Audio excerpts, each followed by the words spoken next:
Hey everybody, thanks for watching another one of my videos. Thanks for coming along. This video we're talking about how to keep hive beetles out of your hive. So warm climates like here in Florida, we have an issue with that. Hive beetles come from sub-Saharan Africa from what I've read. So that kind of makes them more acclimated to warm climates. Also want to say thank y'all to whoever subscribed, and thank y'all continually liking videos and commenting on them and watching them. It's really cool to kind of see this grow. So I appreciate that a lot. If there's ever anything that you guys want me to cover, let me know in the comments and I'll try to get to that. So as far as this way to keep the hive beetles out of your hive, I use a paste that I make out of 4 ingredients, and it's something my bee club has used for several years now, and I've only heard of one comment that's negative about this treatment, and that is don't put it on your honey supers. The bees will kind of eat this and they'll store it, and it makes your honey very cloudy, so you don't want to use it. So that's one kind of caution. Also, it's an essential oil treatment. Some people are a little hesitant with mixing essential oils in their beehives because bees emit pheromones. Essential oils might kind of block that, so they think that could be an issue. Again, this has just worked for me, so I want to emphasize this is something that I do. I'm not necessarily saying it's advice that you should do, but if you want to try it, you're more than welcome to. Throw it in the comments if you have tried something like this, or if you have some other way of keeping hive beetles away. So here are the ingredients. We have sugar, we have honey.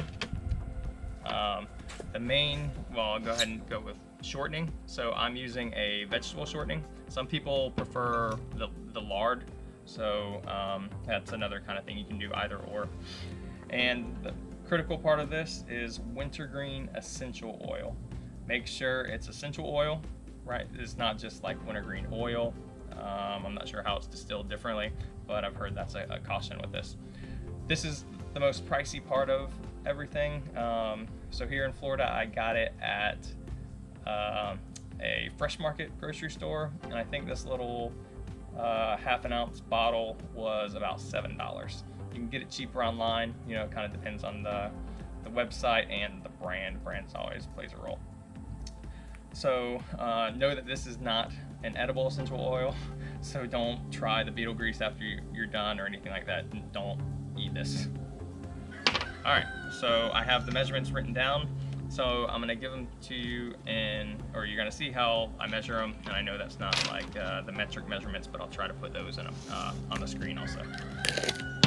Alright, so we'll start with the easiest ones first. So I've making this before, I've kind of learned that some things stick in this measuring cup and make it a little bit harder to measure everything. So we'll go with the driest one. So with the size I make, we're going to do 2.5 cups of sugar. And I am using a takeout Thai food container because this Crisco gets anything you use nasty. And I'm not going to use all this today, and I'm going to store it. So that's 1, that's 2, and a half. We'll see if this is big enough. Alright, so next, and I got my cheat sheet here. We're going to do 1/3 cup of honey.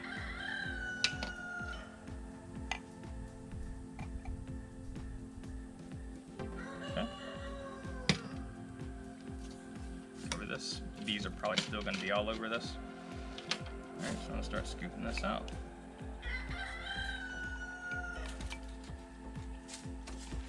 Okay. This Crisco I'm only using for this, and again, it's very sticky and very nasty. So I'm going to just scoop it in. So we're using 3/4 cup of Crisco. This might be a good time to say, it's best if you have any of this left over that you store it inside, like in your pantry or in a closet or anywhere where it's not hot and it is not in the direct sun, because the essential oils don't necessarily like that. So that's about 3/4 cup, give or take. So we're going to push this out.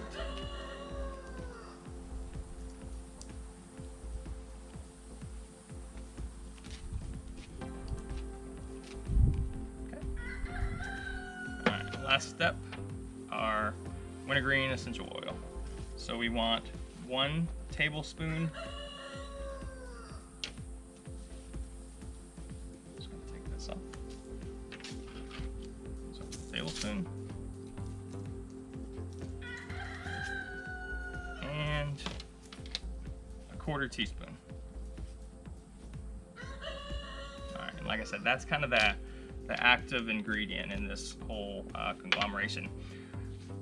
Everything else is kind of just to make it stick, and so it doesn't, wash away immediately, and it's to get the bees to kind of eat it and use it and spread it around the hive, because that's what we want. So this is going to take a little bit to mix, so I'll see you at the beehives.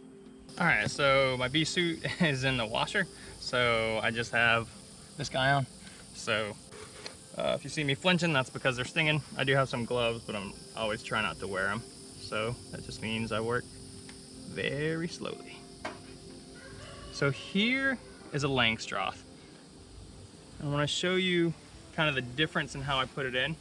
And again, this time of year, I don't want to have these open very much because I'm worried about robbing.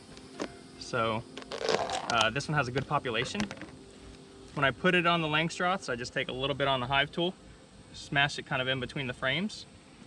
And this, again, you only want to worry about this in the brood box. So just a little bit there, a little bit here, a little bit there. And I didn't notice any hive beetles when I open this up. Usually they'll have them trapped kind of in these little prisons. So I do want to put a little bit of food in the pot. I'm gonna try to do it quick. Also cover your hive beetle grease if possible. All right, so try not to spill. Doing a horrible job with that. So this time of year, robbing is a concern.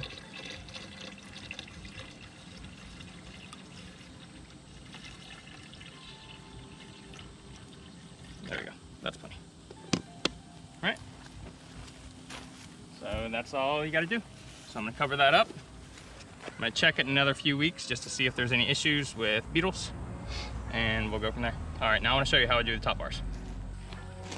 All right, so top bars are a very similar method. The only difference is you have to open it up some. So I'm gonna start from the back. Let them know I'm here.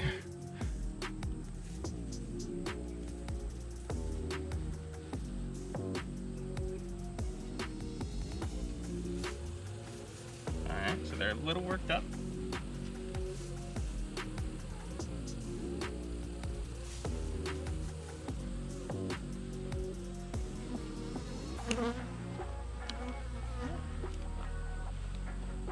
Calm down. I did bring my smoker, but I'm trying not to use smoke.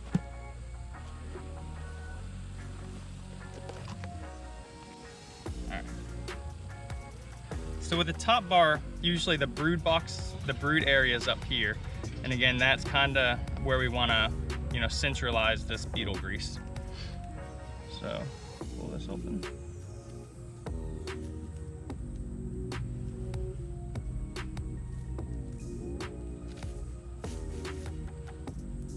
And there's actually a lot of bees. I'm actually really surprised at the population of both these hives that I've looked in so far.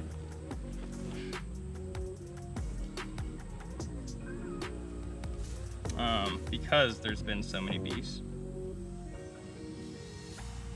They are a little bit testy. Now this time of year, like I said, there's some robbing that goes on. So we're just gonna slow it down just a little bit.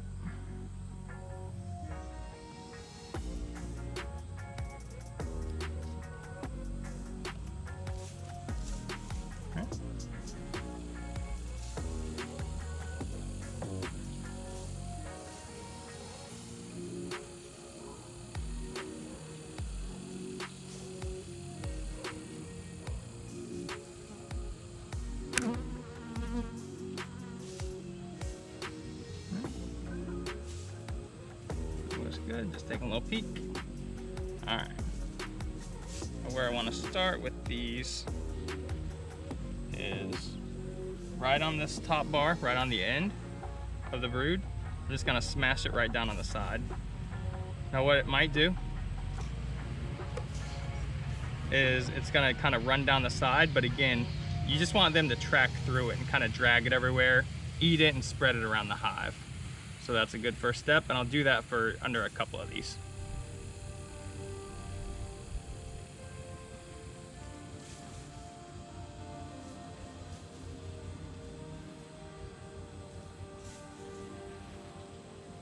Oh, there was the queen. I almost drug her up. All right. Get some more of this. Drag it right down the side, and we'll go from there. All right. Doesn't take much. I'm just gonna get it on the next few, and that'll be good for this hive.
Just going through these hives, I want to give you an idea that even if you don't see small hive beetles, sometimes there are. You can see that one kind of hiding in the lid. I'm not sure if it's even alive. Yep, it's alive. So I'm gonna open it up. Yeah, any tight spot, and it already fell through my fingers, I think. Any tight spot that the bees can't get to, the bees will corral them into that. And the hive beetles will essentially stay there until the hive gets weak enough to kind of take over. All right, so as I go going through these, another thing I'm looking, another thing to notice is there's a really good population of bees, and we're going through a dearth. You know, the dearth started probably, you know, just estimating probably a couple weeks ago, where there's not really much many plants producing pollen or more so nectar. So what we have is a lap in the worker bees from spring, and the you know, them kind of dying off and the hive kind of minimizing. Right now I'm just going through and making sure that there's some stored honey, which I'm seeing. So I'm not super concerned. You know, that this is a pretty good hive. It's one of my more feisty hives for sure, but they definitely have some stored honey still, and I'm seeing a couple more bars of it. So I don't think I'm necessarily gonna feed these guys yet, but I will kind of dump some of that beetle grease in here.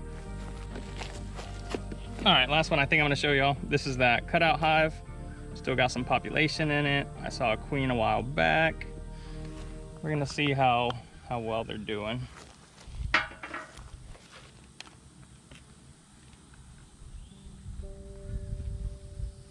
Yeah, that looks like a good nuke. All right, so definitely still have a good population of bees. Let's just start right here in the middle.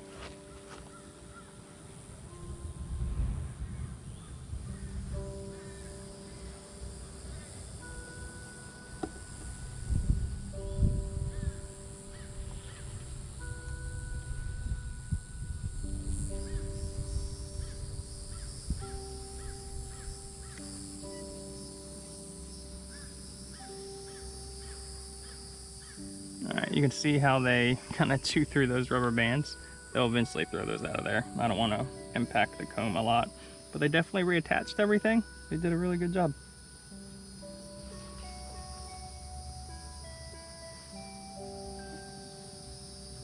Oh, they're starting to butt my hands a little bit. Because if you don't have gloves, you definitely have to take a tight hold. Sometimes even if you know you're going to get stung. They still surprise you a little bit. You don't want to drop the whole frame. All right, watch out, scooch.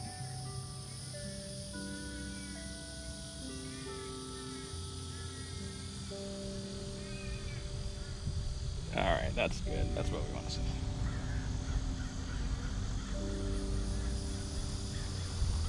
All right, so you see that queen?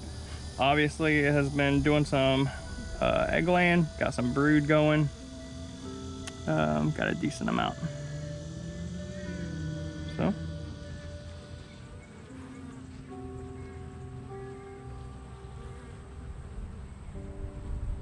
It's a good thing. Got some young larvae in there, got some eggs, so we're happy with that. I'm gonna go ahead and shut this up and remind my friend that it is ready to go to her place. So you can see they're on my hands eating off. They smell the sugar and all of the honey and stuff. I've already had other beehives around. There you go. All right, put a tiny bit of beetle grease on here. Just kind of smear it across a couple of these in the back. And cover them back up. All right, so that's what we have. So beetle grease is good. Hopefully you guys learned a little bit about hive beetles and a little bit of management practices, at least how I do it.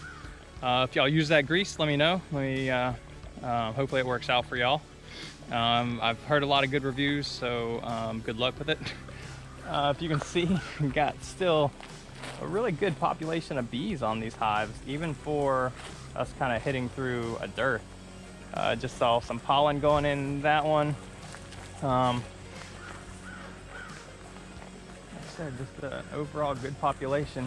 This first top bar is empty, but the second one was a slow one that finally picked up. So they're all doing well. Things around here are doing good. Hopefully start getting some more videos put out on a more regular basis, but we'll see how things turn out. Starting my classes for a master's program I'm doing in fall here shortly, and still got a lot of house projects to do and maybe some bigger news on the way. So things are good, very blessed, and I'm just glad that we can share this time together. All right, so if y'all have any questions, throw them in the comments. Like I said, I'd love to hear future videos you guys want to see, or how I can improve this channel. I'm all about that. Thank y'all for watching, subscribing, liking, and love y'all. Hope y'all have a good day, and catch y'all in the next video.